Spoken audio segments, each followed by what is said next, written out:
गुरुदेवाय नमः। श्री सारस्वत्यै नमः। श्री गुरुभ्यो नमः।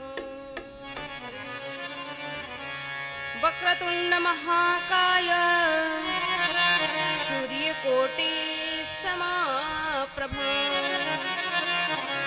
निर्विघ्नं कुरु मे देव सर्वकार्येषु सर्वदा। अंजनी गर्भसम्भूतो वायुपुत्रो महाबलः कुमारो ब्रह्मचारी च तस्मै श्री हनुमते नमः। नमो सद्गुरु ज्ञानदेवा प्रदीपा। नमो सद्गुरु विश्वचैतन्य रूपा। नमो सद्गुरु पूर्ण ब्रह्मा परेशा। नमो सद्गुरु अलंकापुरधीशा।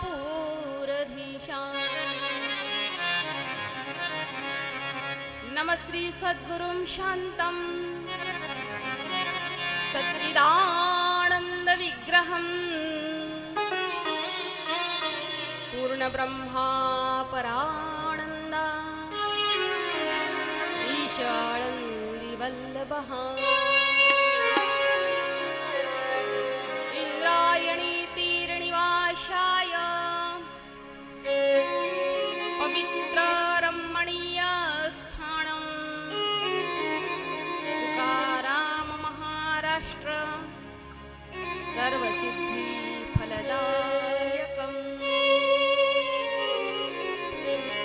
ध्यानमूलं गुरुमूर्ति पूजामूलं गुरुपदम् मंत्रमूलं गुरुवाक्ये मोक्षमूलं गुरुकृपा।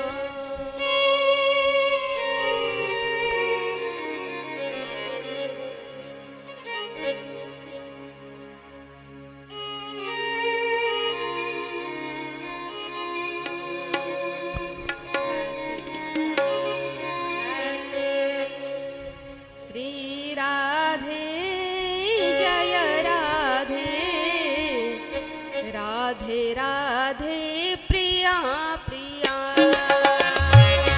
राधे जय राधे राधे राधे प्रिया प्रिया।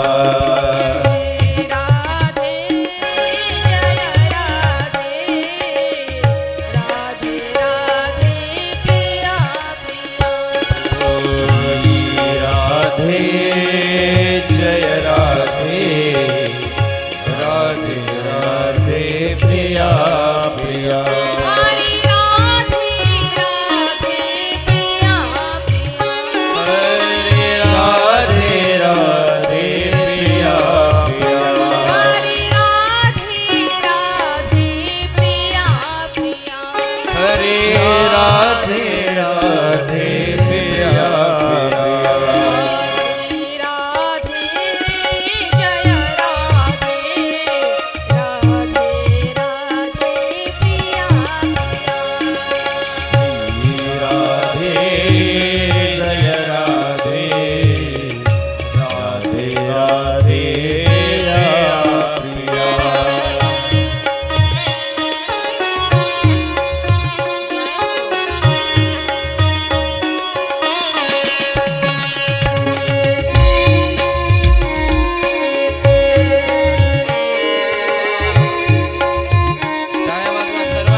जय.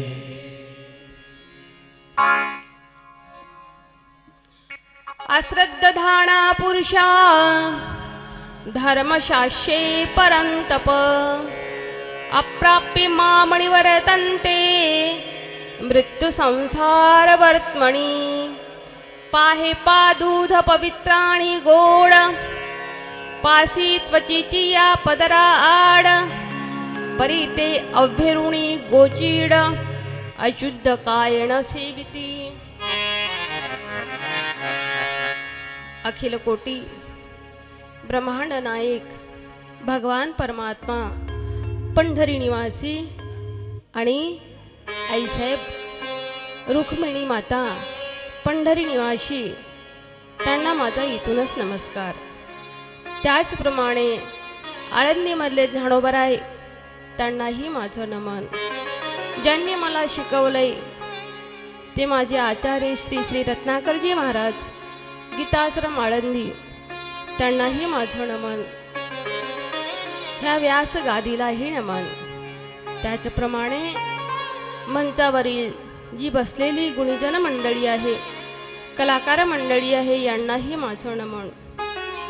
आणि तुम्ही सगळेजण या ठिकाणी आपलं अमूल्य वेळ काढून येत आहात म्हणून तुम्हा सर्वांना पुनश्च नमनाने वंदन करून आज आपल्या ह्या सेवेकडे वळूया. आज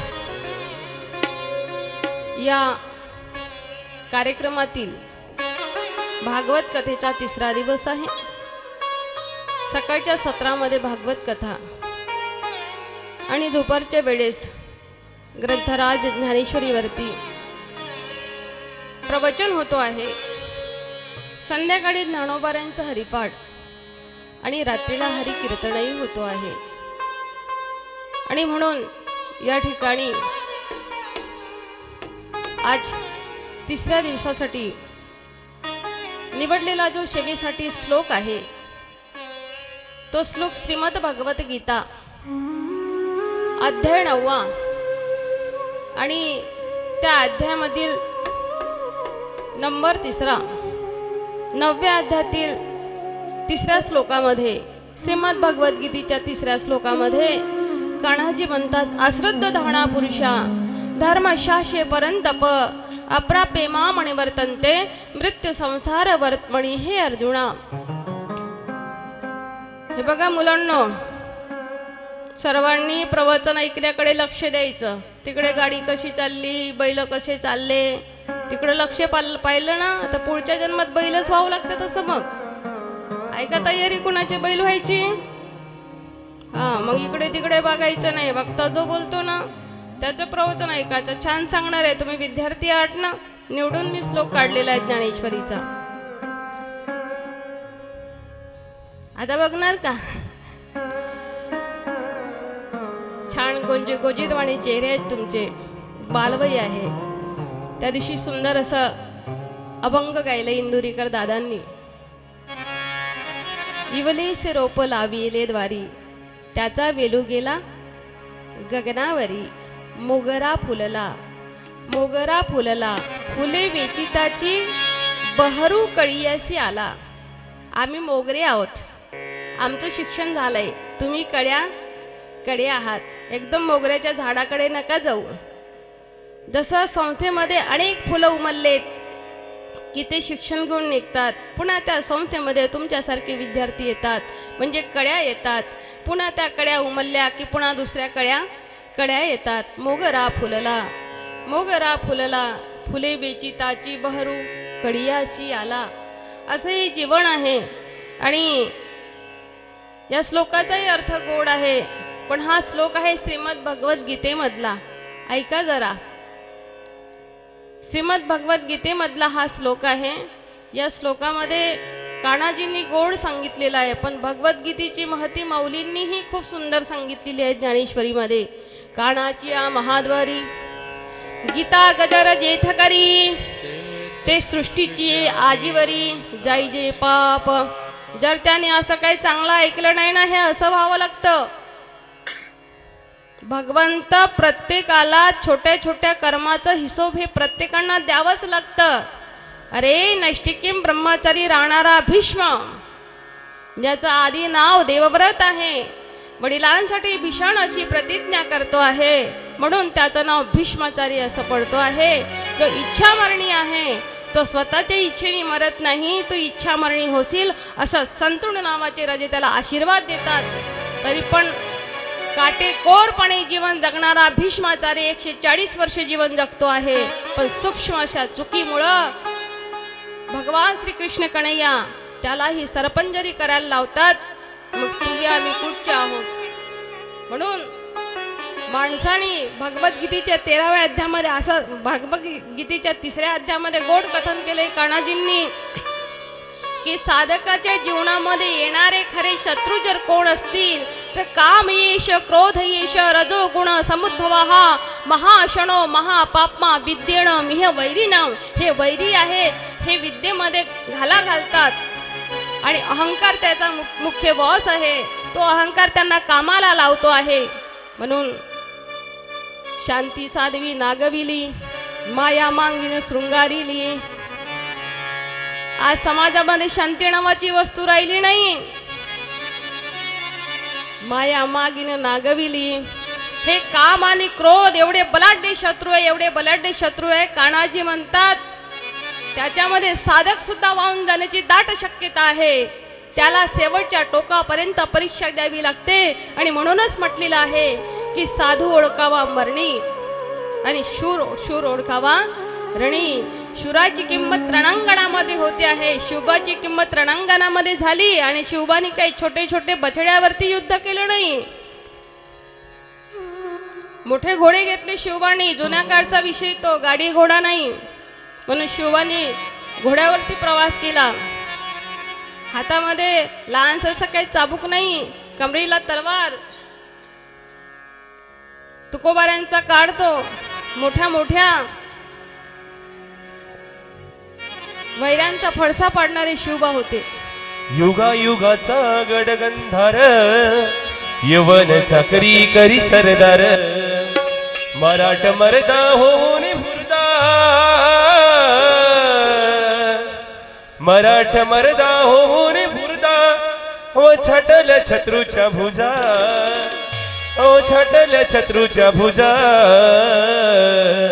उगवला तारा, उगवला तारा ते वीरहरा, गरजा शिवाजी राजा.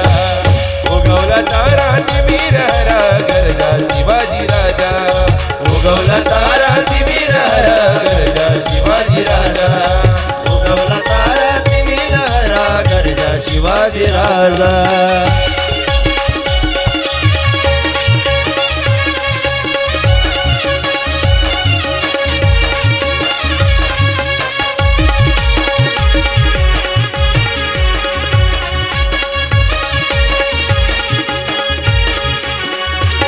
जेव्हा काढायची बाहेर,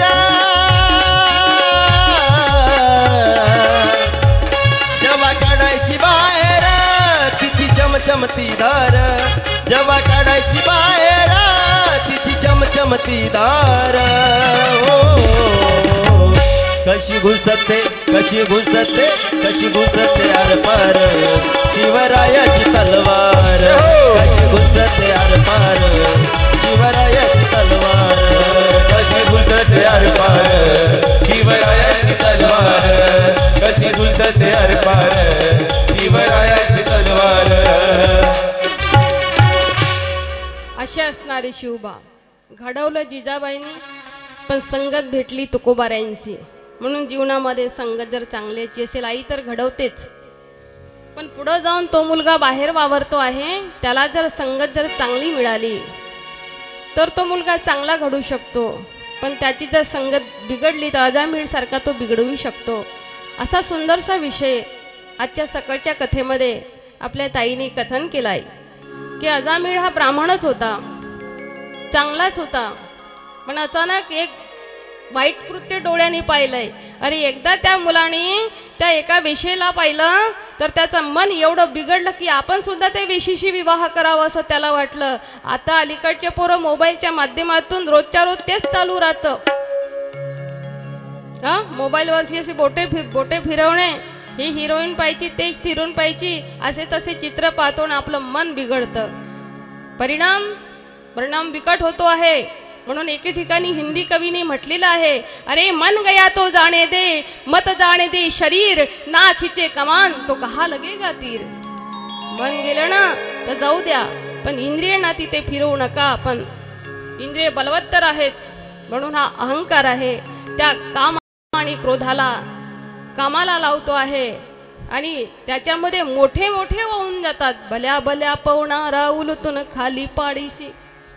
मोठे पोहणारे, चांगल्याचं नाव घेतलंय भगवद्गीतेमध्ये कान्हाजींनी, चांगल्याचं नाव घेतलं तुकोबाणी गाथ्यामध्ये, लहानांचं नाव घेतलेलं नाही. एवढे प्रबळ आहेत.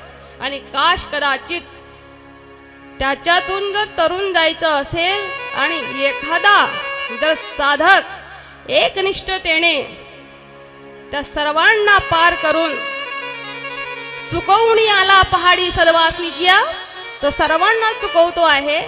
त्या वासनेच्या काम क्रोधाच्या दाट जंगलातून तो निघतो आहे आणि निघून जात असताना तरी पण त्याचा पाठलाग करतात आणि त्याला तो चुकवतो आहे. तोच तरला आणि तोच परमपदाला प्राप्त होतो आहे. यासाठी कान्हाजींना पुन्हा म्हणावं लागलं दुसऱ्या श्लोकामध्ये, मनुष्याणां सहस्रेषु कश्चित् एतति सिद्धये एततामपि सिद्धानां कश्चित् मां वेत्ति तत्त्वतः. हे अर्जुना, अरे हजारो लोक परमार्थ करतात, हजार लोक परमार्थ करताना दिसतात, कारण काही परमार्थ बाह्यरंगाचा आहे आणि काही परमार्थ हा अंतरंगाचा आहे.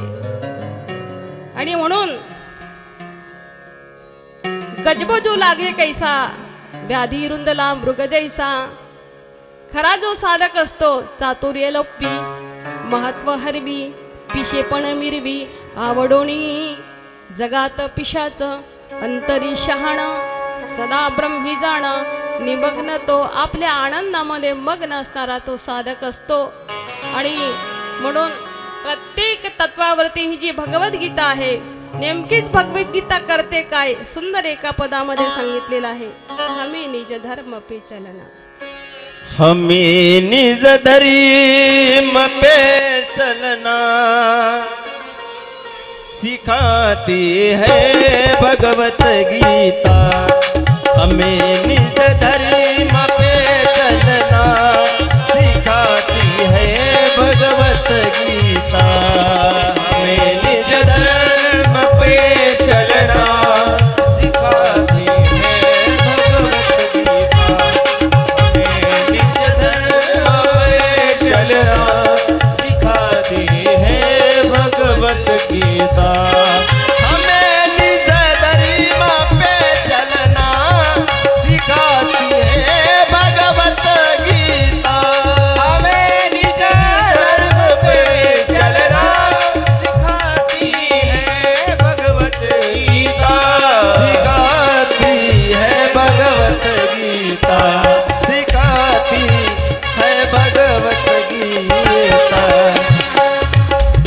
सदा शुभ आचरण करना, सदा शुभ आचरण करना बताती है भगवत गीता. सदा शुभ आचरण करना बताती है भगवत गीता. हमें निज धर्म पे चलना सिखाती है भगवत गीता. हमें है भगवत गीता सिखाती है भगवत गीता. असा गोड ग्रंथ श्रीमद भगवत गीता. दोन ग्रंथ कान्हाजींच्या ग्रंथाला, दोन ग्रंथाला श्रीमद शब्द लागले. एक आहे श्रीमद भगवत गीता, एक आहे श्रीमद भागवत. श्री म्हणजे श्रींनी मांडलेलं मत, जे आपले विचार ज्या ग्रंथात मांडलेत ते श्रीमद भगवत गीता आणि श्रीमद भागवत. या ठिकाणी मला वाटतं शेवटच्या दिवशी भगवद्गीतेवरती आळंदीच्या दादांचं कीर्तनही असेल. असे आपले हिंदू धर्माचे मुख्य ग्रंथ आहे. भगवद्गीता आहे, ज्ञानेश्वरी आहे, तुकोबाऱ्यांचा गाथा आहे. हे ग्रंथ देवमान्य ग्रंथ आहेत, संत मान्य ग्रंथ आहेत. हे ग्रंथ आपल्या घरी असावेत. भागवताला पण म्हटलंय, ग्रंथ नव्हे तो श्रीकृष्ण, गीते वेधी मनपूर्ण.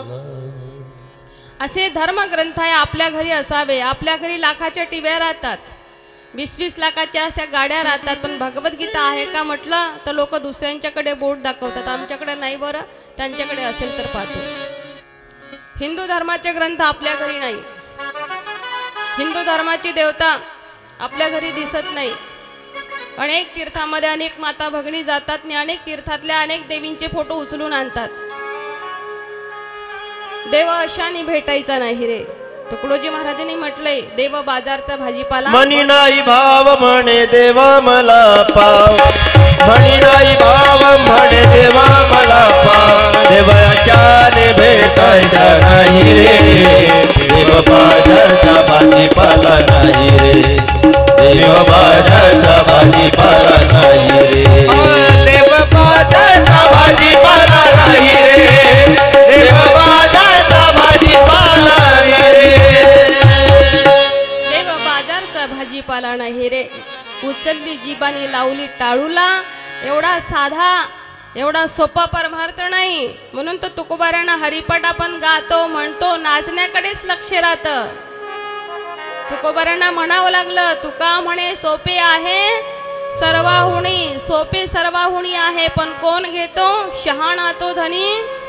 जो शहाणा असेल तो त्याचा आनंद घेतो आहे, नाही तर सर्वांचं लक्ष त्या नाचण्याकडेच राहते आहे. आणि म्हणून या श्लोकामध्ये गोड सांगितले कान्हाजीने, अर्जुना अरे माझी गीता कशी आहे तुला सांगू. ही विद्या आहे कशी? राजविद्या. राजगुह्यम पवित्रमिदमुत्तमं प्रत्यक्षावगमं धर्म्यं सुसुखं कर्तुमव्ययम्. ही विद्या राजविद्या आहे, राजगुह्य आहे, गुह्यांचा स्वामी आहे, पवित्र आहे. सगळ्याच विद्या पवित्र नसतात. अघोरी विद्या पवित्र नसते. पवित्रम मिदम उत्तमम प्रत्यक्षात अनुभव आणण्यासारखी ही विद्या आहे. ज्याच्या घरामध्ये वारंवार वातावरण बिघडत असेल, ज्या घरामध्ये पितृदोष असेल ना, आणि आता मार्गशीर्ष महिना पण लागलाय, लोक नको त्या कुणाच्याही पुस्तका वाचन करतात. अरे ज्याच्या पुस्तका वाचता तुम्ही त्या तो एकादशी करतो का? त्यांनी पंढरीची कधी वारी केली होती का? तो त्यांनी हरिपाठ ज्ञानोबाऱ्यांचा केला होता का? कुणाचे आपण पुस्तक वाचतो, नको ते पुस्तक आपण घरात ठेवतो. तावत गर्जंती शस्त्राणी जंबुका विपणीयता न गर्जती महाशक्तीर यावत वेदांत केशरी. जोपर्यंत वाघ हा ओरडत नाही ना, तोपर्यंत कोले कुत्रे पुढे तोंड काढतात. आणि एकदा का अरण्यामध्ये सिंहाने डरकांडी दिली ना, कोले कुत्रे लपून बसतात. म्हणून सिंहासारखी भाषा ज्याच्यामध्ये आहे ते ज्ञानोबाऱ्यांची ज्ञानेश्वरी आहे. ज्ञानोबाऱ्यांची ज्ञानेश्वरी म्हटलं म्हणजे वाघिणीचं दूध पिणाराही वाघाचाच बछडा असावा लागतं. शेळीच्या पिल्ल्याने जर वाघींचं दूध प्यालं ना तर मरून देईल तो पिला. एवढी ज्ञानोबाऱ्यांची ज्ञानेश्वरी आहे. 28 तारखेला समाधी सोहळ्यांचं कीर्तन माझ्या गुरुजींच्या आश्रममध्ये झालंय भंडारा जिल्ह्याला. आणि कधी कधी श्रीगुरूंच्या मुखातून काय शब्द बाहेर पडतील काय सांगता येत नाही. अचानक मी समाधी सोहळ्याच्या कीर्तनाला नागपूरला जाते जाते आश्रमातच चालले गेले आणि कीर्तनात बसले गुरुजींच्या पुढे जाऊन. कीर्तन ऐकत असताना आमच्या श्रीगुरूंनी ग्रंथाची एवढी सुंदर माहिती समजून सांगितली. गुरुजी म्हणले, साधू संतांनी जेव्हा हे ग्रंथ तयार केलेत, ज्ञानोबाऱ्यांनी 700 वर्षापूर्वी ही ज्ञानेश्वरी सांगितली. लिहिण्याकरता किती मेहनत लागली त्यांना. अरे मोराचा मोरपीस एवढे काय पेन नव्हते, एवढं उजेड नाही, लाईट नाही, हा काही प्रकाश नाही. सनकाळीच्या प्रकाशाने आणि मोराच्या पिसाने जे ज्ञानोबाऱ्यांनी सच्चिदानंद बाबाकडून जे ज्ञानेश्वरी ग्रंथ लिहून घेतला आणि स्वतः वक्ते ठरले ज्ञानोबाऱ्या ज्ञानेश्वरीचे. किती कष्ट झाले असतील ज्ञानदेवांना ही ज्ञानेश्वरी लिहिण्याकरता. आणि आज एवढ्या मोठ्या लाईटांच्या प्रकाशामध्ये एवढं मोठं शिक्षण असूनही आज आपले मुलाबाळांना बाकीच्या सगळ्याच भाषा येतात, इंग्रजी येते, हिंदी, ते साऱ्या भाषा येतात, मोठ्या मोठ्या पुस्तकांचा अभ्यास करतात, पण ज्ञानेश्वरी वाच म्हटलं की कंटाळा येतो. आज भगवद्गीता 5000 वर्षापूर्वी कुणाच्या घरात नाही सांगितली कान्हाजींनी गीता, कुणाच्या मंदिरात नाही सांगितली. अरे धर्मक्षेत्री कुरुक्षेत्री समवेता युयुत्सवाहा मामकः पांडवाश्चैव किम कुर्वत संजया. त्या धर्मक्षेत्रामध्ये, त्या कुरुक्षेत्रामध्ये धर्माचं आणि अधर्माचं युद्ध सुरू होतं आणि त्या रणांगणामध्ये हा डगमग दिला अर्जुन आहे. अगदी 1.5 तासामध्येच भगवंतानी डगमगलेल्या अर्जुनाला वास्तव पाहता त्याला युद्ध जर करायला लावायचं होतं तर दुसरा मार्ग देवानी काढला असता, गीताच का. दोग्धा गोपाल नंदना पार्थो वत्स सुधीर भोक्ता दुग्धम गीता मृतम महत. त्या अर्जुनाच्या निमित्ताने साऱ्या जगाला भगवंताला भगवद्गीता सांगायची होती. अर्जुनालाच मोह झाला होता, नातेवाईकांचा असं नाही, सर्वांनाही मोह झालेला आहे. अर्जुनही त्या मोहामध्ये गुंतलेला होता असं नाही, आपल्याला सगळ्यांनाच मोह ममता आहे. आज एखादं कीर्तन प्रवचन असलं, नेमकं तुमच्या घरी पाहुणे आलेत ना, तुम्ही पाहुण्यामध्ये गुंतणार, पण एखादा वक्ता या ठिकाणी येतो आहे, एवढ्या लांबून कीर्तनाला आज रथी मारुती या ठिकाणी येत आहेत. मला वाटतं समथेमधल्या मौली दादांचं कीर्तन आहे. आज निवृत्ती बाबा वक्ते यांचं पुण्यस्मरण पण आहे. आज संताजी जगनाडे महाराज यांची जयंती पण आहे, पण याकडे आपलं लक्षच नाही. ज्या निवृत्ती बाबा वक्ते यांनी एक पुस्तक काढली, मुक्ताख्या ब्रह्मचित कला, त्यांनी स्त्रीवरती एवढं सुंदर मुक्ताबाईचं चरित्र लिहिलेलं आहे. प्रत्येक संतांचं डीप विषय त्यांनी त्या मुक्ताख्या ब्रह्मचित कला या ग्रंथात लिहून ठेवलेला आहे. माझ्यावरती आघात आला होता नागपूरमध्ये. एका महाराजांनी चटकन म्हणून दिला, अरे आईबाईने कीर्तन करू नये म्हणले. ती बाई जर त्या स्टेजवर उभी थांबत असेल ना, तर मी कीर्तनाची तारीख देत नाही सप्ताहामध्ये. नागपूर भारताची उपराजधानी जिला म्हणतात, त्यांनी फोन लावलाय वक्ते बाबाला पंढरपूरला, बाबा त्या ताईंचं कीर्तन घ्यायचंय आम्हाला. हा महाराज म्हणतो त्या आसनावर मी उभा थांबणार नाही, कारण ती बाई आहे, मी माणूस आहे. वक्ते बाबांनी सांगितले, ते आहे ती ताई आहे कुठची, पहिल्यांदा सांगा. त्यांनी सांगितले की आचार्य रत्नाकरजी महाराज यांची त्या विद्यार्थिनी आहेत. मग त्या ताईंचं कीर्तन घ्या आधी, त्या बोवाचं नका घेऊ. अरे एवढा तिरस्कार स्त्रीचा. तुम्हाला कीर्तन प्रवचनला स्त्री नको आहे, तुम्हाला भागवताला स्त्री नको आहे, स्त्रीनी कीर्तन केलेलं आवडत नाही, स्त्रीनी भागवत केलेलं आवडत नाही, मग स्त्रीच्या हातातला खाता कशाला? ते जमते का? आज सगळ्याच ठिकाणी स्त्रिया जर पुढे आहेत, तर मग स्त्रीनी कीर्तन का करू नये? हां, एवढंच सांगितलं की स्त्रीने आपल्या मर्यादेमध्ये राहावं. साधू संतांनी ग्रंथामध्ये वर्णन केलंय की स्त्री जुन्या काळामध्ये खूप सुरक्षित होती. आता तिला स्वतंत्रता मिळाल्यामुळं ती तिच्या मनाने मनमानी करते आहे. माऊलीने याचं उत्तर ज्ञानेश्वरीच्या 8व्या अध्यायामध्ये गोड मांडलंय. 47व्या श्लोकामध्ये गोड सांगतात माऊली की जुन्या काळ स्त्री अंगभर वस्त्र घालत होती. आताची जी स्त्री आहे, कुणास ठाऊक एक तर टेलरकडे कपडे कमी पडत असतील तिला. स्त्रीनी कीर्तन करावं. 600 वर्षापूर्वी जनाबाई होत्या, संत मुक्ताबाई होत्या. आधी करून त्याचे पुढची अग्रगण्य स्त्रीचं नाव सांगते आहे, जिचं नाव संत मीराबाई आहे. जिनं तर आपलं बालपणापासून आपलं जीवनच कान्हाजींना देऊन टाकलं होतं. म्हणून एका हिंदी कवीने एक शेपक सुंदर गीत म्हटलेलं आहे, 5000 वर्षापूर्वी राधा होती, पण 550 वर्षापूर्वी संत मीराबाई जन्माला आली. काय दोघींची भक्ती आहे गड्या. एक राधा एक मीरा, एक राधा एक मीरा, दोनों ने श्याम को चाहा. अंतर क्या दोनों की तृप्ति में बोलो, एक प्रेम दीवानी दर्शन दीवानी एक प्रेम दीवानी एक दर्शन दीवानी एक प्रेम दीवानी एक दर्शन दीवानी एक राधा एक मीरा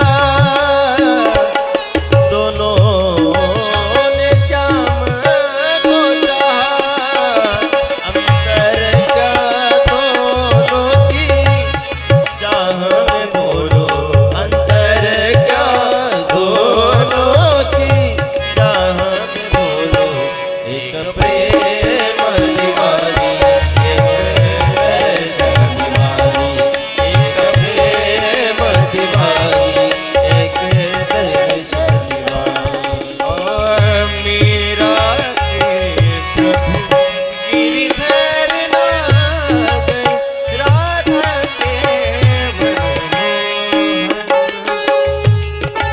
सागम पध पधम मग अरे सरे रे सनि सरे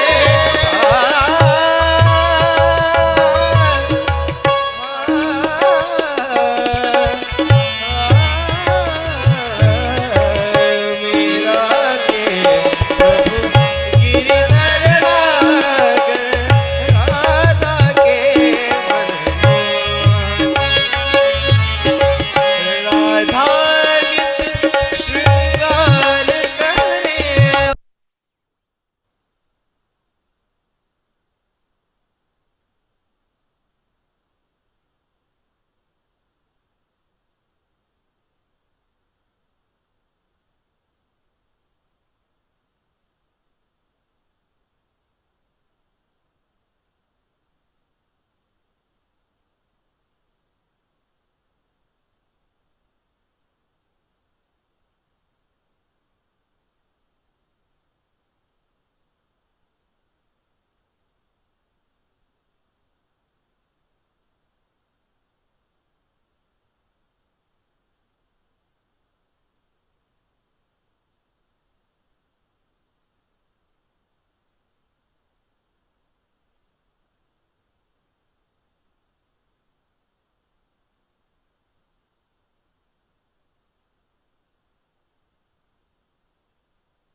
हॅलो बोली श्री कृष्ण कन्हैया लाल की की जय तुम्ही जैना म्हणत गड्या हा चहा वगैरे घेतला नाही का तुम्ही थोडं जोराने म्हणा बरं मौली ज्ञानेश्वर महाराज की जय वा वा वा वा आता मला वाटून राहिलं माझ्या पुढं मुलं बसले म्हणून आता मला असं वाटत होतं मातीचे ढेकणच बसले इथे असं छान राहा फ्रेश राहा तुम्हाला प्रवचन करायचंय बरं पुढे जाऊन तुम्ही छोट्या छोट्या कड्या आहे ना तुम्हाला फुलं बनायचंय की नाही त्या आई छान मोगऱ्या मोगऱ्याचं गीत म्हणतात दादांनी काल ते अभंग म्हटलं ना इवलेसे रोप मला त्या आईंचं स्मरण झालंय भगवंत कोणाला काय दिल काही सांगता येत नाही आई हुशार आहे काणाजी. कारण भगवान श्री कृष्ण कण्याने जेणे हे विश्व निर्मिले, महर्षी देवा संस्थापिले, 21 स्वर्गादी धरिले, सत्ता मात्र आपुलिया.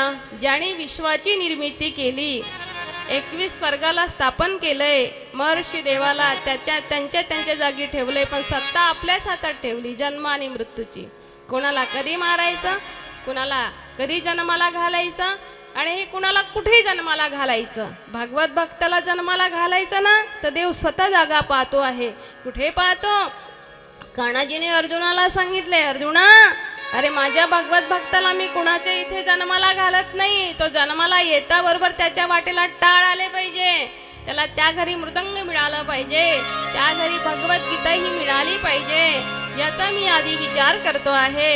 आणि मगच त्या भगवत भक्ताला त्या पवित्र कुळामध्ये मी जन्माला घालतो आहे. प्राप्य पुण्य कृताम लोकाम विषित्वा शाश्वती समः सुखीनाम श्रीमताम गेहि योग भ्रष्टो भिजायते. असे ही योग भ्रष्ट महात्म्य असतात ना, पवित्र कुळामध्ये आणि पावन देशामध्ये जन्माला येत असतात. असा हा भगवंताच्या सृष्टीचा खेळ आहे. एका संतांनी म्हटले एका अभंगामध्ये, प्रभू हा खेळ दुनियेचा.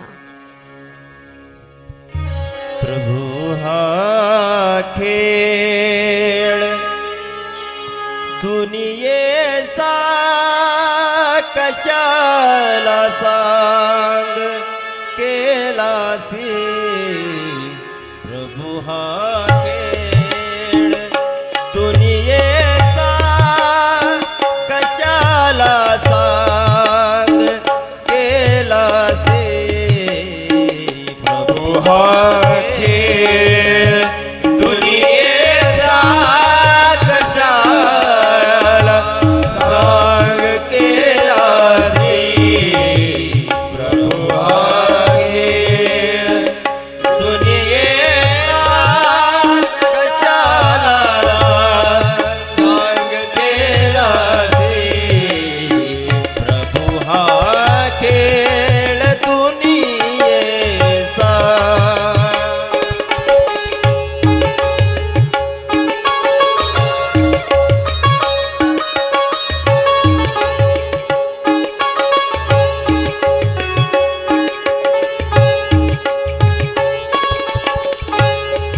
कुणाला भाग्य देवोनी बसविले मंचकावरती. बसविले मंचकावरती. कुणाला भाग्य देवोनी बसविले मंचकावरती. कुणी करी कष्ट जरी केले तरी राहताती उपवासी. प्रभु हा खेळ दुनियेचा कशाला सांग केलासी. प्रभु हा खेळ दुनियेचा कशाला सांग केलासी. प्रभु हा खेळ दुनियेचा. प्रभू हा खेळ दुनियेचा कशाला सांग केलासी. भगवंताने ही सृष्टीची रचना केलेली आहे. नाव मात्र ब्रह्मदेवाचं घातलेलं आहे, बाकी हे त्यानेच सगळं केलेलं आहे. म्हणून का बरं एवढं केलं असेल कान्हाजीने? एकलीनं कंठेची म्हणून येणे केली निर्माण 14 भुवने. गगन चंद्र सूर्य मेघ तारांगणे. ही 5 महाभूते भौतिकी भिन्ने भिन्ने हो. ऐसा लागविया माया सूत्रधारी. ऐसा लागविया माया सूत्रधारी. त्या भगवंताला जाणण्यासाठी भगवद्गीतेचं वाचन करावं. पण गीता वाचन करता आली पाहिजे ना. भगवद्गीता ही मराठी भाषेमधला ग्रंथ नाही.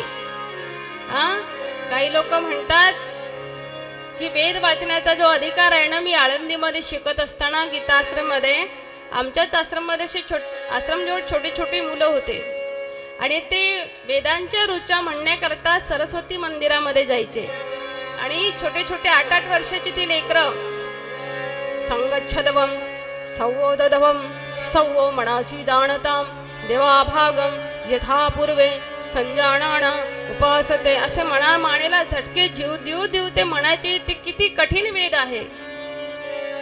त्यानंतर भगवद्गीता ही संस्कृत मध्ये आहे. भगवद्गीता ही कठीणच ग्रंथ आहे. काश कदाचित ज्ञानोबांना असं वाटलं असावं ती कठीण आहे ना, मग आपण काय करावं, मराठीमध्ये ज्ञानेश्वरी सांगावी. आणि मौलींनी ही वाङ्मयी भाषेमध्ये मराठी भाषेमध्ये ज्ञानेश्वरी सांगितली. आज सगळेजण पांडुरंगाला पाहतात. सगळेजण तुम्ही या भागातील दादा वर्ग आहात. सगळेजण पारमार्थिकच आहात. आम्ही भंडारा जिल्ह्याची मंडळी आहोत. आम्हाला भगवंताची भक्ती करताना आमचं जीवन तारेवरची कसरत आहे. इकडे तुम्हाला सदैव कीर्तन प्रवचन मोठ्या मोठ्या महाराजांची भेट. इथून त्र्यंबकेश्वर जवळ आहे, पांडुरंग परमात्मा जवळ आहे. 2 तासामध्ये आळंदीच्या ज्ञानोबांना तुम्ही जाऊ शकता त्यांच्या दर्शनाला. पण आम्हाला 10 जिल्हे ओलांडून इकडे यावं लागते. म्हणून वर्षातनं एकदा आम्ही पांडुरंगाचं दर्शन घेतो वारीमध्ये, आषाढी वारीमध्ये. पुन्हा 1 वर्षापर्यंत ती ऊर्जा शरीरामध्ये मनामध्ये ठेवावी लागते. आणि व्यवहारामध्ये जीवन जगत असताना, सर्व समाजामध्ये कीर्तन प्रवचनाच्या माध्यमातून जीवन जगत असताना आमचं जीवन म्हटलं म्हणजे तारेवरची कसरत. देव म्हणतं बघा, जगून बघा, तारेवरच्या कसरतीसारखं तुम्हाला जगता येतं का? तर असं जगाल ना तर विजयश्रीची माला गळ्यामध्ये घालाल. हे भगवद्गीतेचं तत्वज्ञान आहे. माझ्या गुरूंनी हे ते वाक्य त्या दिवशी 28 तारखेला सांगितलंय की कानाला भगवद्गीता सांगताना असं काही सहजासहजी हे ग्रंथ तयार नाही झालेत. ज्ञानोबांची ज्ञानेश्वरी सहजासहजी तयार झालेली नाही. तुकोबाऱ्यांचा गाथा भंडारा डोंगरावरती हजारो ज्ञानेश्वरीचे पारायण केले तुकोबाऱ्यांनी भंडारा डोंगरावरती जाऊन. का रस्ता असा चांगला होता? गाडीमध्ये बसलं ना गेला भंडारा डोंगरावरती. मी पण आळंदीमध्ये शिकत असताना पाठीमागच्या रस्त्याने पायी चढलो होतो डोंगरावरती. तुकोबारे कसे चढले असतील म्हणून. असं वरती गडावरती हजारो ज्ञानेश्वरीचे पारायण केले. तेव्हा कुठं तो गाथा ग्रंथ सुद्धा तयार झालेला आहे. एवढ्या कष्टातनं त्या महात्म्याने ते ग्रंथ तयार केलेत. आणि म्हणूनच ज्ञानेश्वरीच्या प्रत्येक प्रमाणाला, प्रत्येक ओवीला पुरावा हा गाथ्याच्या प्रमाणामधला येतो आहे. जसं काय ज्ञानेश्वरी आणि गाथा हे एकसारखं वाटतात दोन्ही ग्रंथ. एवढे ग्रंथ त्या संतांनी कष्टाने तयार केलेले आहेत. मग एवढी कष्टाने तयार केले, तेवढे लाईट नाही, तेवढा चांगले असे रोड नाही, तेवढ्या पेणाची व्यवस्था नाही. एवढं कष्ट करून त्या महात्म्याने ते ग्रंथ जर तयार केले. आता सध्याच्या काळामध्ये आपल्या जीवनामध्ये भरपूर काही सुविधा आहेत. लाईन आहे, शाळकरी मुलं आहेत, पण आमच्यासारखे आपले मुलं बाळं त्यांना ते वाचन नको. रात्रंदिवसा मोबाईल द्या. बये बनतील पोरं मोबाईल पाहू पाहू. काही दिवसांनी मेंटल हॉस्पिटलमध्ये भरती करावं लागेल त्यांना, पण मोबाईल सोडणार नाही. मोबाईल पाहू पाहू बैल बनलेत.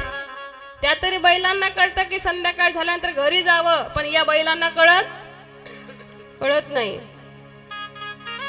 आज म्हणून असा हा ग्रंथ, हा भगवद्गीता ग्रंथ अश्रद्ध धाणा पुरुषा कानाजी म्हणता धर्मशास्ये परंतप अप्राप्य मामणी वर्तन्ते मृत्यू संसार वर्तमणी.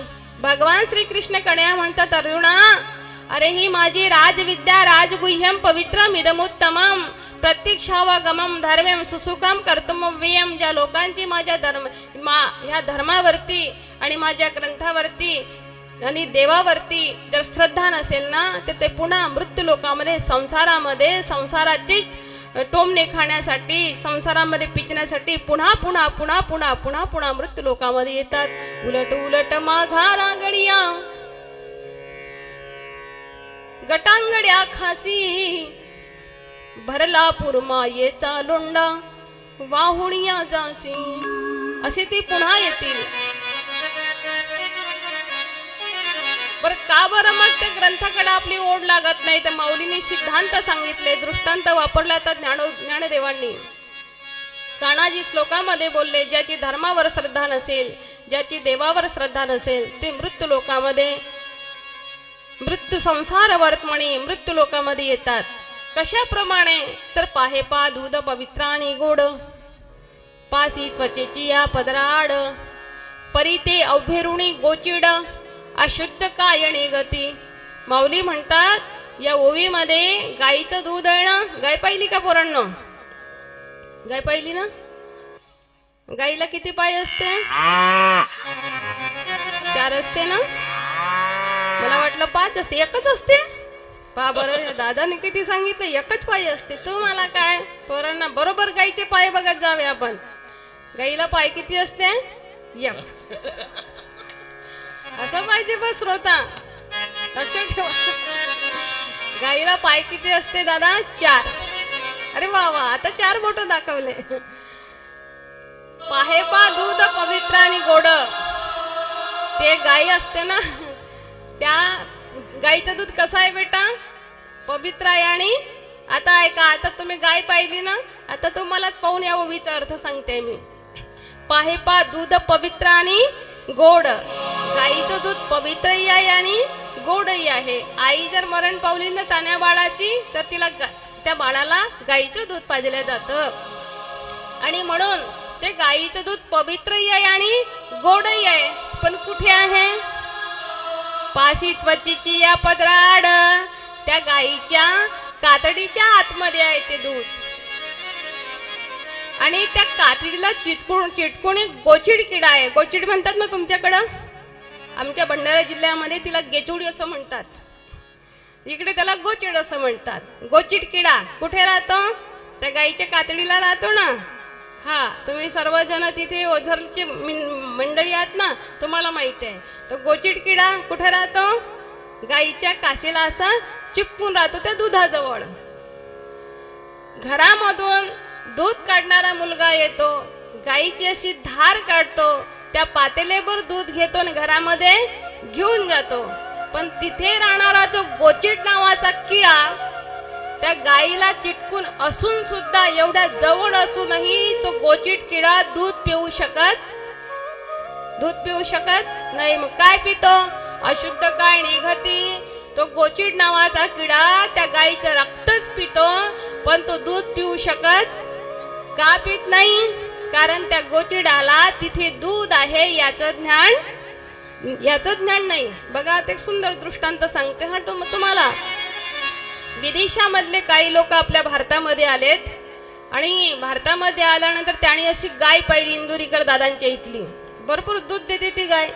ती गाय पाहिल्यानंतर त्यांना असं वाटलं, म्हणले किती सुंदर गाय आहे. घरामध्ये गेले, आपल्या शालिनी ताईने सुंदर असं दूध दिलं. दूध कसं राहते बेटा?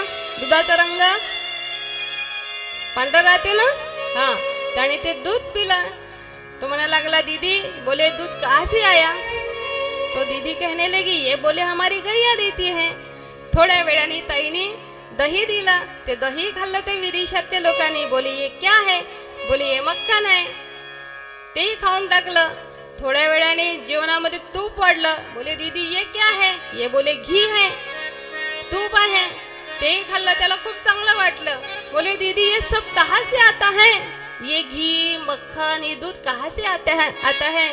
तो दीदी कहने लगी, ये बोले सब हमारी जो गैया है ना, वो गैया देती है.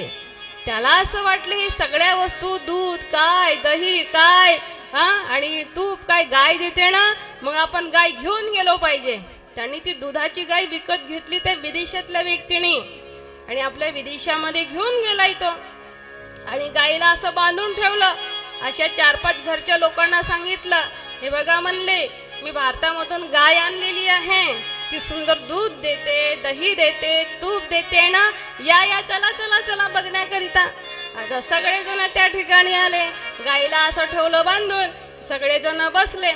लोक म्हणले, अरे गाय कधी दूध देईन? ठेरो बोले, अभी थोड़ी देर के बाद गैया दूध देंगी. पण गाय फुकट दूध देते का?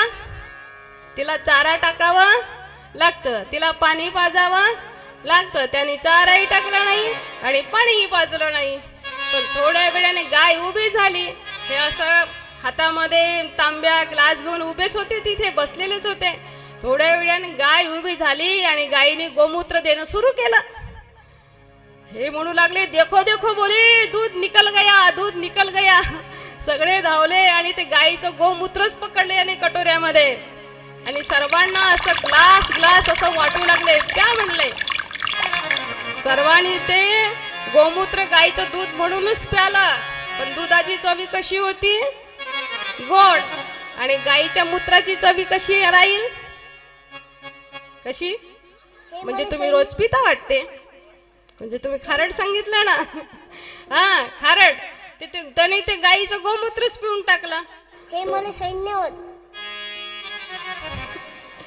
आणि शेवटी अरे पण हे दूध आता काय देणार आहे गाय? बोले अभी थोड़ी देर के बाद ये जो गैया है ना, ये गैया बोले मक्खन देगी. मराठीमध्ये दूध दही म्हणतो ना आपण. बसा म्हणले, थोड्या वेळाने ही गाय की नाही दही देणार आहे. आता थोडा वेळ पुन्हा बसले. पुन्हा थोड्या वेळाने त्या गायीने दही तर नाही दिलं, पण गायीने शेण दिलं. हे म्हणू लागले, देखो देखो बोले, मक्खन निकल गया, मक्खन निकल गया. तो शेण घेतलं कटोऱ्यामध्ये आणि सगळे जण लोक शेण खाऊ लागले. असे काही लोक शेण खाई राहते बरं. तेव्हा ते लोक म्हणतात विदेशातले, का रे बाबा, हे तर म्हणले दही असं कडू कडू लागतं, ते दूध म्हणले असं खारट खारट लागतं. याला असं वाटलं, अरे म्हणले ही भारतातून जी गाय आणली ना, त्या शेतकऱ्यांनी फसवलं आपल्याला. कारण त्याच्या इथे मी जेव्हा दूध प्यालं, ते दुधाचा रंग पांढरा होता आणि हिच्या दुधाचा रंग कसा आहे? पिवळ्या रंगाचा आहे. त्या ताईने मला दही दिलं होतं, ते पांढऱ्या रंगाचं होतं, चवदार होतं, पण हिच्या दह्याचा रंग कसा आहे? काळा काळा आहे. कारण शेण कसा राहतो? काळाच राहतो. त्याला असं वाटलं आपल्याला फसवलेलं आहे, चला फोन करा. मग फोन केलं इकडे भारतामध्ये. हे बघा म्हणले, तुम्ही फसवलंय, चुकीची गाय दिली, ही गाय काही बरोबर दूध देत नाही, दही देत नाही. त्या शेतकऱ्याला असं वाटलं, दुधाची तर गाय दिली गडे आपण, हे काय झालं? मग तुम्ही या आमच्याकडं. हा शेतकरी विदेशामध्ये गेलाय आणि म्हणतो काय झाला? म्हणजे ती बघा गाय तुमची बांधलेली आहे, ती दूधही बरोबर देत नाही, ती दही देत नाही, ती तुपही बरोबर देत नाही. शेतकरी म्हणला, हे बघा दादांनो, माझी गाय भारतामधून जेव्हा हा विदेशामध्ये आणलेली आहे, तुम्ही मला सांगा की या गाईला पाणी पाजलं का तुम्ही? तो म्हणला, पाणी पाजावं लागतं? हा, अरे त्या जनावराला पाणी पाजावं लागतं. नाही म्हणले, आम्ही पाणी नाही पाजलं. त्या गाईला तुम्ही चारा टाकला का? म्हणले नाही, आम्ही चाराही टाकलेला नाही. मग सांगा, तुम्ही एवढी मंडळी सायन्स शिकणारी आहात, तुमच्यामधून गाईचं दूध कोणी काढलं? हे म्हणले, गाईचं दूध काढावं लागतं. हो, गाईचं दूध काढावं लागतं. ते म्हणले, आम्ही दूध नाही काढलं. मग तुम्ही काय पिलं? म्हणले, गाईने स्वतःहून दूध दिलं. शेतकरी समजला, अरे म्हणली या लोकांनी त्या गाईचं शेण खाल्लं असन. शेवटी शेतकऱ्याने पाणी पाजलं, गाईला चारा चारला आणि गाईच्या पाठीवर असं प्रेमानाची थाप मारली. कुरवाळीला माथा. जसं त्या शेतकऱ्याने असं थाप मारली ना, माथा कुरवडला ना, तेवढ्यामध्ये गाईच्या काशीच्या खाली बसला शेतकरी आणि एका पातेल्यामध्ये दुधाची अशी धार काढली आणि पांढर शुभ्र दही दूध ते पिण्यासाठी दिलंय. पिऊन बघा कसं वाटते दूध. चांगलं वाटते. काही तासानंतर त्या दुधाचं रूपांतर दह्यामध्ये झालं. खाऊन बघा कसं वाटते? चांगलं वाटते. मग हे दही चांगलं वाटते, ते दूधही चांगलं वाटतं. याच्या आधी खाल्लेलं तर काय होतं आम्ही? अरे याच्या आधी तुम्ही गाईचं मूत्र आणि शेण खाल्लं लोकांनो. तुम्हाला गाईचं खरं दूध मिळालेलं नव्हतं. ज्ञानोबारांनी हा दृष्टांत सांगितलाय अज्ञानी लोकांसाठी, की जे अज्ञानी लोक आहेत, जे अडाणी लोक आहे. पाहे पा दूध पवित्र आणि गोड, पासी त्वचेची या पदराड, परिते अवभिरुणू गोचिड, अशुद्ध काय निघती. हाही दृष्टांत ज्ञानोबारांना कमी वाटलं असावं.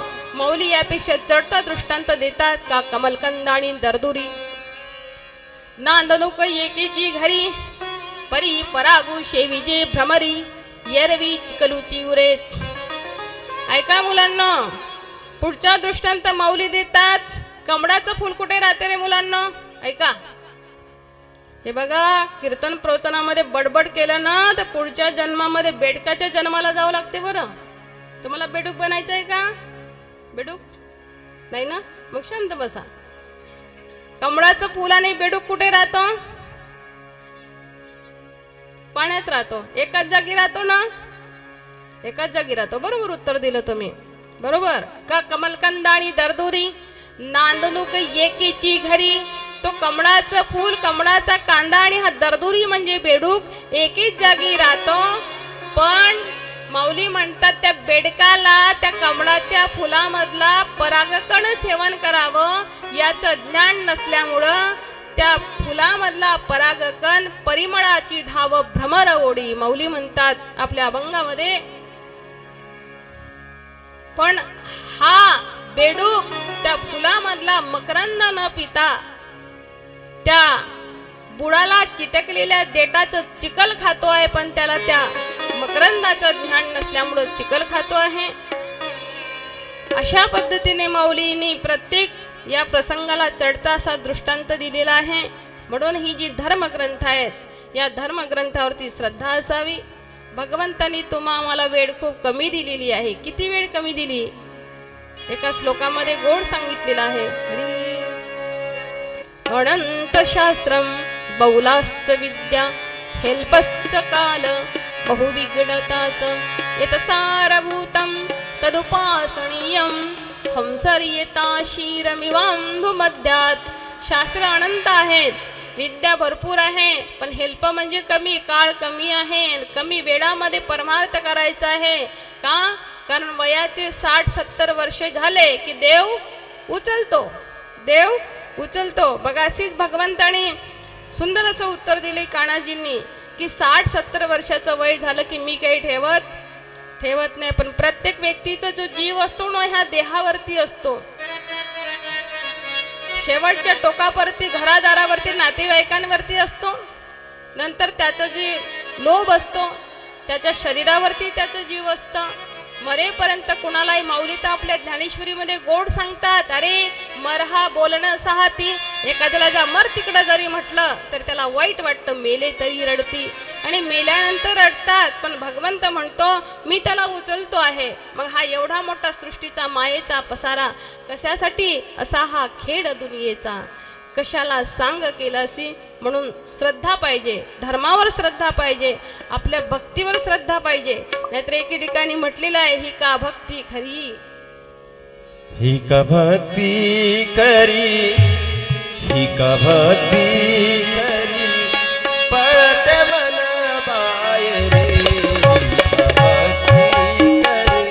पळते मन बाहेर. ही का भक्ती करी पळते मन बाहेर. एक भक्ती करी पळते मन बाहेर.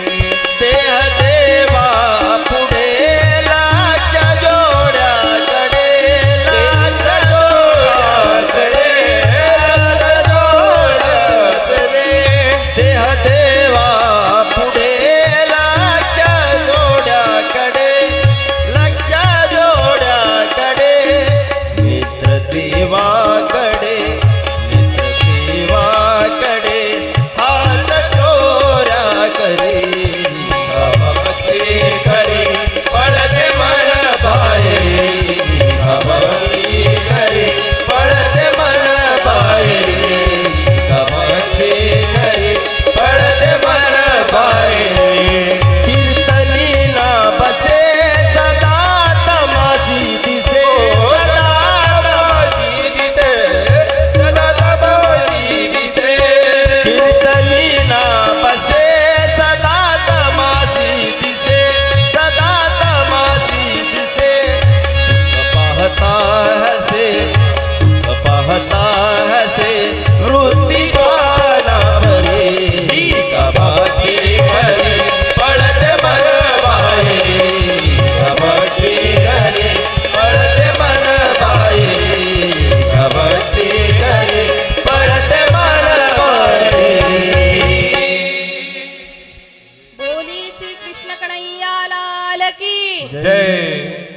थोडं जय म्हणत चला, फ्रेश राहा. लांब पाय करून कोणी बसू नका. कीर्तनामध्ये बसलेला आहे का असं लांब पाय करून? हा, जो कीर्तनामध्ये असं लांबपाय करून बसतो ना कथेमध्ये, त्याला पुढच्या जन्मात सापाच्या योनीला जावं लागते. आहे की तयारी कोणाची साप बनायची? असं सापाला पाय किती रे बेटा? 4. 4 म्हणते. कशी तुम्ही एवढे शास्त्रज्ञ बसले इथं? सापाला पाय एकही नाही का? बरोबर आहे, तुमचं बरोबर आहे. सापाला पाय एकही नाही दादा. आणि गोमाला पाय किती? गोमाले पायच नाही. तू नापास आहेस. गोमाला पाय किती दादा? गोम 10 मोजले असं. गोमेला पाय भरपूर आहे. 2-3 तुटले तरी काही फरक पडणार नाही. सापाला पाय एकही नाही. आणि माणसाला पाय किती आहे?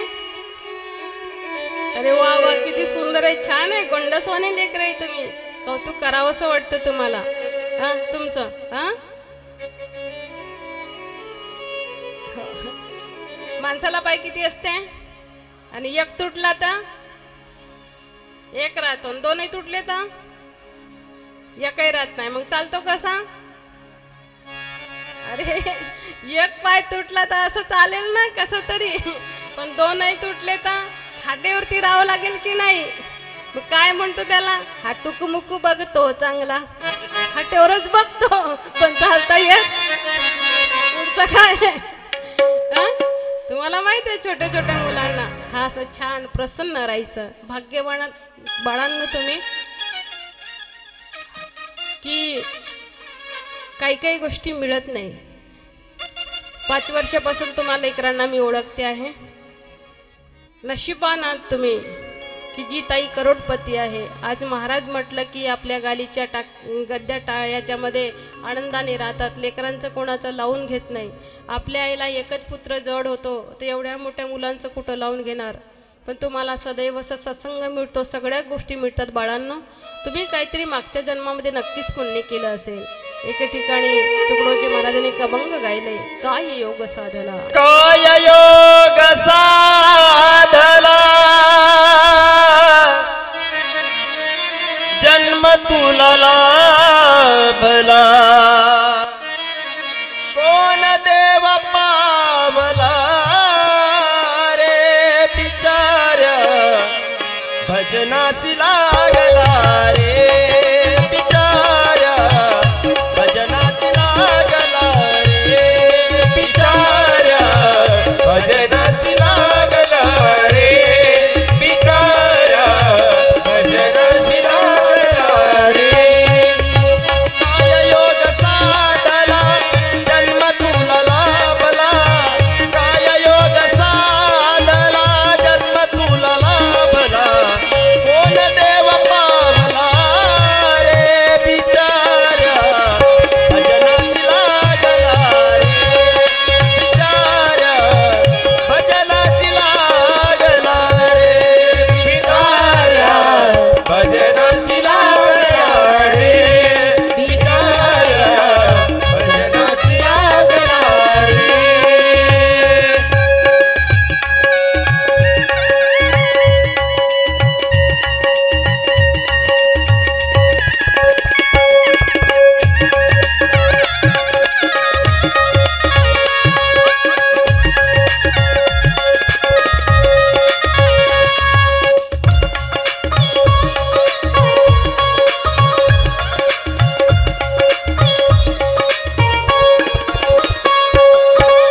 असशील केले पुण्यदानत्वा, असशील केले पुण्यदानत्वा, असशील केले पुण्यदानत्वा, अथवा साधू सेवा सेवा, अथवा साधू सेवा, म्हणून कळले ज्ञान जगती, म्हणून कळले ज्ञान जगती, अंतरी देव भजावा भजावा, अंतरी देव भजावा, धर्माची आपुला कोणी तुला दाविला,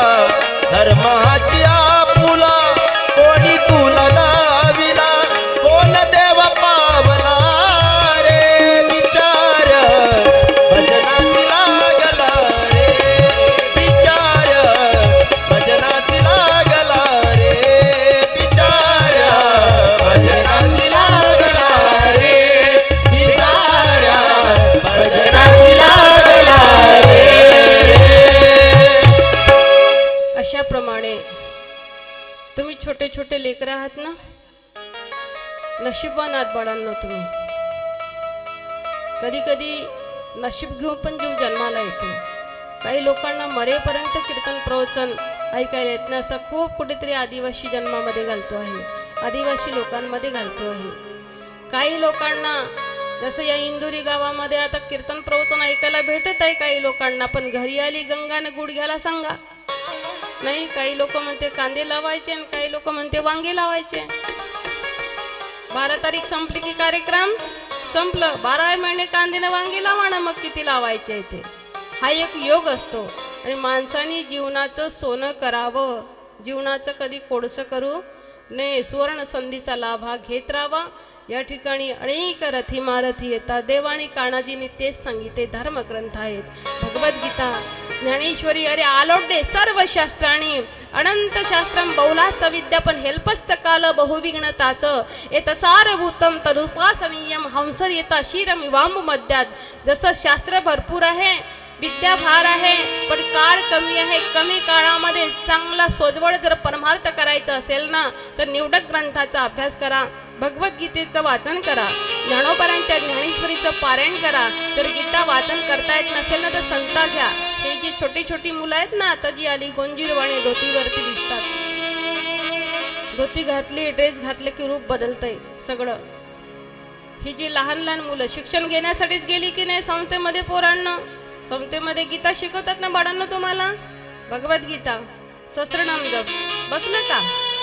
सहस्त्रनाम जप बसवायचं, रोज 2-2 श्लोक घ्यायचे, जिवाड्याने बसवायचं.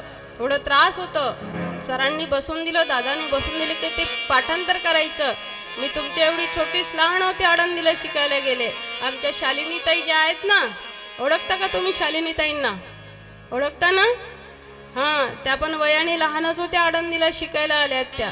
तुम्हाला तरी एवढं चांगलं चांगलं खायला मिळतं, आम्हाला कशाचं चांगलं खायला मिळायचं? 5 वाजेला त्या केंद्रीय आश्रममध्ये, जिथे हे आता ज्ञानेश्वरी मंदिर बनले आळंदीला, तिथे मंदिर बनायचं होतं. 2 रूमा होत्या तिथे, आणि तिथे 55 मुलांच्या पाठीमागे लाईनमध्ये मधुकरीला लागत होतो आम्ही. सकाळी आम्ही भाकरी करत होतो आश्रममध्ये, पण संध्याकाळी मधुकरी आणत होतो आम्ही. आणि ती मधुकरी जर एका दिवशी पावसाळी नाही आली ना, तर तसंच झोपावं लागत होतं. याचा अर्थ आमचे गुरुजी व्यवस्था करत नव्हते असं नव्हे, पण गुरुजी भंडारा जिल्ह्याला ना आम्ही आळंदीला अशी विद्या शिकलोय आम्ही, आणि त्या विद्येचं आम्ही जतन केलंय. आणि म्हणून आम्ही या सिंहासनावरती बसलेलो आहे. अशी धर्मविद्या आहे, ज्ञानोबरायांची धर्मग्रंथ आहे. आमचे गुरुजी सांगायचे, एवढ्या लांब तुम्ही आलात ना मुलींना, विदर्भ कन्या म्हणून तुम्हाला म्हटलं जातं ना, तर तुम्ही काही दिवस त्रास सहन करा. आज तुम्ही भाकरीसाठी जा, एक दिवस असं येईल की तुमच्या पाठीमागे भाकर लागेल, लोक जेवण करा असं म्हणतील. अशी धर्मविद्या आहे. म्हणून आपल्या धर्मावरती, आपल्या ग्रंथावरती, आपल्या देवावरती माणसाची नितांत श्रद्धा असावी. या ठिकाणी रे श्रद्धावान लभते ज्ञानम, श्रद्धावानाला ज्ञान प्राप्त होतो बरं का बाळांनो. आज तुम्ही मुलं आहात, तुम्हाला शिकवण्यासाठी तुमचे गुरु असतील ना, विद्येचे गुरु, त्या गुरुवरती नितांत श्रद्धा असली पाहिजे. श्रद्धावान लभते ज्ञानम तत्परा सैतींद्रिय ज्ञानम लब्धा पराम शांती मतिरेणाधिगच्छति. श्री गुरूंना शरण जावं, प्रणिपात करावं. तद्विद्धी प्रणिपातेन परिप्रश्नेन सेवया उपदेक्षन्ति ते ज्ञानम. ज्ञानिनस तत्वदर्शिना. हां, तत्वदर्शी गुरु असावा, त्यालाही गीतेचा अभ्यास असावा. नाही तर गुरुलाच ज्ञान नाही, गुरुला ज्ञान नाही तर शिष्याला कुठचा देणार आहे? अरे विहिरीमध्ये पाणी पाहिजे की नाही बादलीमध्ये येण्यासाठी? हां, नाहीतर गुरु त्या परीचे, शिष्य टिटाऊ बंदरीचे. काही काही गुरुही तसे, शिष्यही तसेच. म्हणून वारकरी संप्रदायाने थोडी कडक नियम ठेवलेले आहे. या पंक्तीमध्ये बसत असाल तर तशी का. आणि न्यायाचार्य शास्त्रीजींच्या याच्यापेक्षा थोडं कडकच नियम आहे. नियम पाळावे, जरी म्हणशील योगी व्हावे. अरे तुम्हाला एखाद्याला योगी व्हायचं असेल ना, तर नियमाचं पालन केलंच पाहिजे. नियमाचं पालन करताना माऊली म्हणतात, तारेवरची कसरत जी पोरगी झुलते ना, त्या पंढरपूरला अशी झुली येतात. ती एका तारेवरती त्या बाजूनी या बाजूला येते. ती तारेवरती तिचं चित्त जसं एकाग्र असतो, दुसरीकडे जातच नाही, तसं आपलं सुद्धा चित्त कानावरती, माऊलीवरती नितांत असं असावं, एकाग्र चित्त असावं परमार्थासाठी. नाहीतर पडते मन बाहेरी ही का भक्ती खरी. असं जर असेल तर तो साधकाला सिद्ध होण्यासाठी वेळ लागणार. वेळ लागणार नाही. अधिकारी गुरु असावे, शिकणाराही शिष्य विद्यार्थी हुशार असावा. जीवनाचं सोनं झाल्याशिवाय राहणार नाही. का? कारण संतांचा स्पर्श म्हटलं म्हणजे परिस्पर्श आहे. जसं एखाद्या परिसाचा स्पर्श जर या लोखंडाला झालं तर हे लोखंड सोनं होतं आहे. पण हा लोखंड झालेला सोना हा दुसऱ्या सोनाला सोनं करीत नाही. पण श्रीगुरूंचं तसं नाही. श्रीगुरूंचं वेगळं आहे. श्रीगुरूने एखाद्या शिष्याला शिकवलेली विद्या तो शिष्य दुसऱ्याच विद्यार्थ्याला शिकवू शकतो आहे. सद्गुरूचा महिमा हा अगाध आहे. म्हणून माऊलींना म्हणावं लागलं, श्रीगुरु सारिखा असता पाठी राखा, इतरांचा लेखा कोण करी. जीवनामध्ये अधिकारी गुरु भेटण्यासाठी भाग्य लागतं. अशा सगळ्या गोष्टी भाग्याशी नाही बढते, उद्यमाची निमिषे. मग समृद्धी जाता पैसे घरारी गे. बऱ्याच गोष्टीसाठी भाग्य असावं लागतं. अशी असणारी ही श्रीमद भगवद्गीता. या ठिकाणी आमच्या ज्या ताई आहेत, शालिनी ताई, संस्थेमध्ये त्या 2-4 वर्ष राहिल्यात. तिथे त्यांनी शिक्षण घेतलंय. इथे व्याप, करोडोचं व्याप.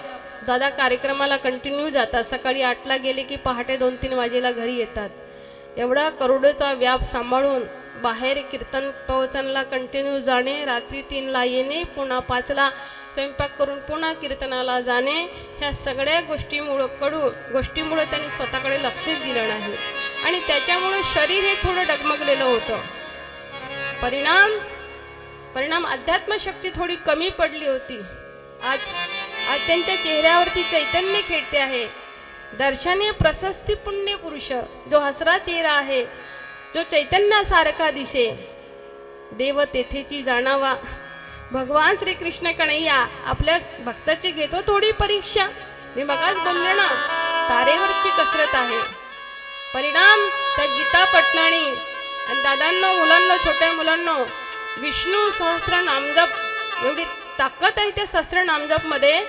सहस्र नामजप करने से अपने ललाट पर लिखे हुए विधाता के लेख भी बदल जाते हैं. इतनी ताकद सहस्र नामजप में है. म्हणून जगद्गुरु शंकराचार्य मौलींच्या आधीचे ते सकाळी एकदा सहस्र नामजप करायचे आणि एकदा झोपायच्या वेळेस ते सहस्र नामजप करायचे. तो सहस्र नामजप आपल्या शालिनी ते अखंड करतात. आणि अखंड त्यांनी ज्ञानोबांच्या ज्ञानेश्वरीचं पारायण केलंय. परिणाम असा झालाय, जे काम डॉक्टरांनी केलं नाही ते काम ज्ञानोबांनी केलंय. आज या सिंहासनावरती एक उत्कृष्ट प्रवक्ता त्या या ठिकाणी प्रवचन करतात. वाटत नाही त्या नवीन पहिल्यांदाच्या सिंहासनावरती बसल्यात म्हणून. उत्कृष्ट श्लोक, एका दिवशी ते 4-4 श्लोक त्यांच्या मुखातून निघले. कोण बोलवतो एवढं सारं? तुका म्हणे मज बोलवितो देव, अर्थ आणि भाव तोची जाणे. हा देव हा बोलवून घेतो आहे. याला म्हणतात साधकाची परिपक्व अवस्था. आणि म्हणून या साधनाने, या नामस्मरणाने, या धर्मग्रंथावरती जर आपली नितांत श्रद्धा असेल की कान्हा येईल ना माझा कान्हा, करेल माझं रक्षण, लावून या हात कुरवाडीला माथा. जशी आई शाळेतनं बाळ आलं की त्याच्या माथ्यावरनं असा हात कुरवाडते आहे. सांगितली चिंता न करावी बाळा. शाळेत काही भांडण झाला असेल ना, चिंता नको करू, मी आहे ना. तशी गीता म्हटलं म्हणजे आपली आई आहे. गीता ही माऊली माझी. तिचा मी बाळ नेनता, पडता रडता उचलून घेई कडेवरी. जसं ताना बाळ पडलं की पटकन त्याला आई जशी कडेवरती उचलून घेते आहे, तसंच हे श्रीमद भगवद्गीता ग्रंथ आहे. साधक जर डगमगला, भागलिया मज वाहातील कडिये. साधक थकतो, शिनतो. तो शिनला आता, तो नाही करू शकत परमार्थ. कान्हा थकली रे नंदलाला. गोपी म्हणायच्या, कान्हा आम्ही थकलो रे बाबा. प्रपंचातले एवढे काम आहे, संसारातले एवढे काम आहे, हे गाई गुरं सगळे, थकली रे नंदलाला. आणि मग कान्हाने यावं आणि त्या गोपींना मदत करावी. तसंच ताईच्या जीवनामध्ये भगवान श्रीकृष्ण कन्हैया आलेत. श्रीमद भगवद्गीतेच्या रूपाने आले. तुम्हाला असं वाटेल श्रीमद भगवद्गीतेच्या रूपाने कान्हाजी कशी येतात? गोड एक भजन आहे.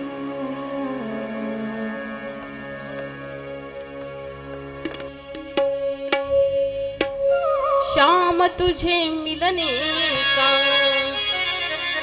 का कन्हैया तुझे मिलने का सतसंग ही बहाना है।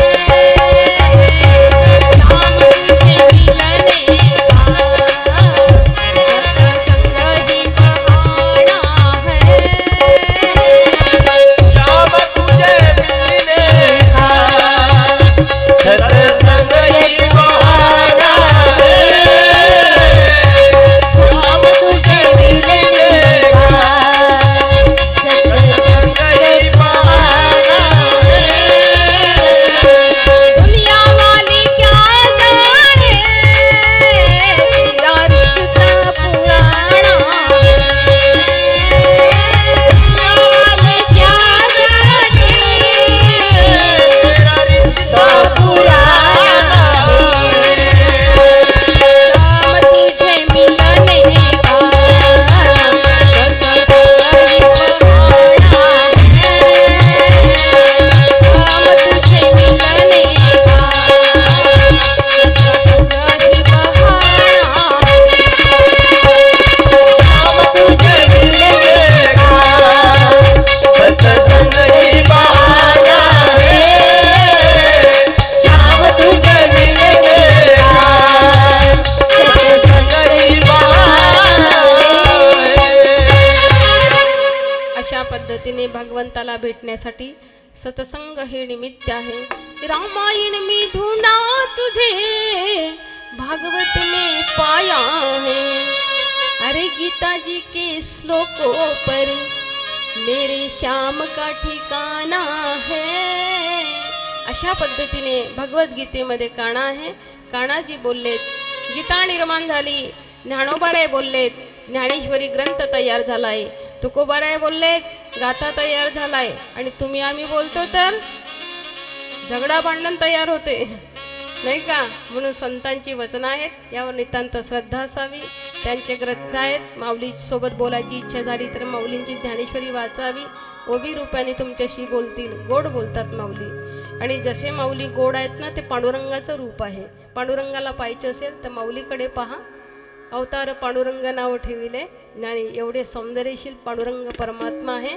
बाह्यरंगाने ईश्वर काळा आहे असं म्हणू नका।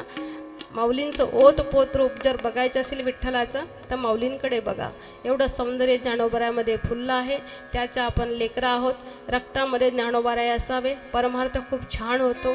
अशा पद्धतीने या ठिकाणी मी आले आणि आमची जी कलाकार मंडळी आहे, आम्ही विदर्भातून आलो। ताईच्या भागवताला साथ करण्यासाठी ताई म्हणाल्या होत्या की ताई तुमच्याकडूनच कलाकारांना। आम्ही एकाच गुरूंचे विद्यार्थी आहोत। या ठिकाणी सगळेजण मंडळी, आचार्य श्री श्री रत्नाकरजी महाराज यांचे विद्यार्थी आहोत।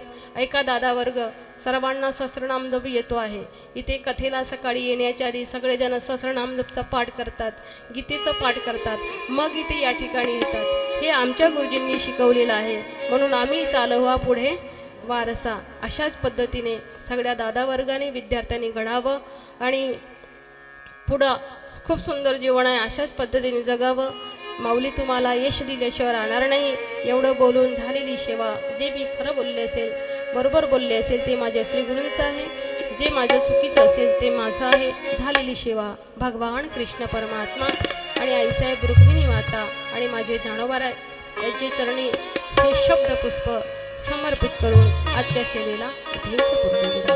पुंडलिक वरदार विठ्ठल श्री ज्ञानदेव तुकार पंढरीनाथ भगवान की जय। माऊली ज्ञानेश्वर महाराज की जय। आदरणीय गुरुवर्य हरिभक्त परायण शालिनीताई निवृत्ती महाराज देशमुख, आदरणीय ताईंना विनंती आहे, आदरणीय आपल्या गुरुवर्य परम आदरणीय परमश्रद्धेय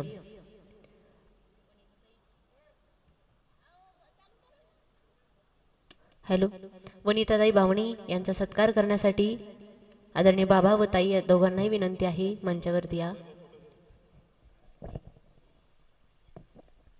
गुरुर्ब्रह्मा गुरुर्विष्णू गुरुर्देव महेश्वरा, गुरुर साक्षात परब्रह्म तस्मै श्री गुरुवे नमः। आज या ठिकाणी आपल्या सर्वांना मंत्रमुग्ध करून टाकणाऱ्या, आपणा सर्वांना ज्ञानाचं या ठिकाणी सर्वांना ज्ञानदान देणाऱ्या आदरणीय परम आदरणीय परमश्रद्धेय हरिभक्त परायण विदर्भ रत्न आपल्या सर्वांच्या मार्गदर्शका आदरणीय वनिताताई बावणे यांनी आपल्या सुसराव्य वाणीतून आपणा सर्वांना मंत्रमुग्ध करून टाकलेला आहे। त्याबद्दल इंदोरीकर परिवाराच्या वतीने आपणा सर्वांच्या वतीने सर्व वारकरी संप्रदायाच्या वतीने मी आदरणीय ताईंचे मनापासून आभार मानते। त्याचबरोबर आपल्या जीवनातील अमूल्य असा वेळ खर्च करून आपण सर्वच जण या ठिकाणी उपस्थित राहिलात। इंदोरीकर परिवारावर वारकरी संप्रदायावर प्रेम करणारे आपण सर्वच जण आपणा सर्वांचे देखील मी मनापासून आभार मानते। त्याचबरोबर या ठिकाणी सर्वच संस्थेतील कोतोळेश्वर वारकरी शिक्षण संस्था, त्याचबरोबर अगस्ती ऋषी वारकरी शिक्षण संस्था, त्याचबरोबर आदरणीय आमच्या सोमनाथ महाराजांच्या संस्थेतील सर्वच या ठिकाणी विद्यार्थी उपस्थित आहेत, त्यांचे देखील मनापासून आभार। त्याचबरोबर आदरणीय ताईंच्या साथीला असणारे विदर्भरत्न सर्व गायनाचार्य वादनाचार्य हरिभक्त परायण आदरणीय आमच्या ताईंचे पतिदेव आदरणीय आमचे भाऊ गुरुवर्य हरिभक्त परायण बावणे दादा, त्यांचेही मनापासून आभार मानते। त्याचबरोबर गायनाची सुंदर अशी साथ देणारे, त्याचबरोबर सिंतची साथ देणारे आमचे आदरणीय राहुल महाराज, त्यांनाही मनापासून धन्यवाद देते। त्याचबरोबर आमचे आदरणीय सोनू दादा, त्यांनाही मनापासून आभार मानते।